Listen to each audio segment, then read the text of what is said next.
എല്ലാവർക്കും എൻ്റെ നമസ്കാരം. എൻ്റെ പേര് ജയശ്രീ.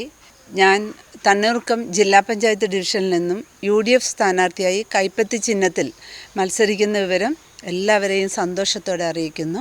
31 വർഷക്കാലം പഞ്ചായത്ത് ഡിപ്പാർട്ട്മെൻറ്റിൽ നമ്മുടെ ജില്ലയിലെ വിവിധ ഗ്രാമപഞ്ചായത്തുകളിലും അതുപോലെ തന്നെ ജില്ലാ പഞ്ചായത്തിലും പ്രവർത്തിച്ച് സേവനമനുഷ്ഠിച്ച പരിചയവും അനുഭവസമ്പത്തും ആണ് എന്നെ ഒരു ജനപ്രതിനിധിയാക്കാൻ പ്രേരണയായത്. ആ അനുഭവങ്ങളിലൂടെ ജില്ലാ പഞ്ചായത്തിലും അതുപോലെ ഗ്രാമപഞ്ചായത്തുകളിലും പ്രവർത്തിച്ച അനുഭവങ്ങളിലൂടെ നാടിന് വേണ്ടി, നാടിൻ്റെ ക്ഷേമത്തിന് വേണ്ടി അല്ലെങ്കിൽ വികസന പ്രവർത്തനങ്ങൾക്ക് വേണ്ടി എന്തെല്ലാം വരെ ചെയ്യാൻ കഴിയുമെന്ന് എനിക്ക് മനസ്സിലാക്കുവാൻ കഴിഞ്ഞിട്ടുണ്ട്.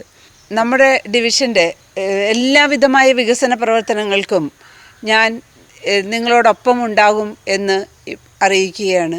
എല്ലാ വോട്ടർമാരെയും നേരിൽ കണ്ട് വോട്ട് അഭ്യർത്ഥിക്കുന്നതിന് ശ്രമിക്കുന്നുണ്ട്. എനിക്ക് നിങ്ങളെ നേരിൽ കണ്ട് വോട്ട് അഭ്യർത്ഥിക്കുവാൻ കഴിഞ്ഞില്ലെങ്കിലും എൻ്റെ ഈ അഭ്യർത്ഥന സ്വീകരിച്ച് എന്നെ ജില്ലാ പഞ്ചായത്ത് തണ്ണീർമുക്കം ഡിവിഷനിൽ നിന്നും നിങ്ങളുടെ വിലയേറിയ വോട്ടുകൾ നൽകി വിജയിപ്പിക്കണമെന്ന് വിനീതമായി അഭ്യർത്ഥിക്കുന്നു.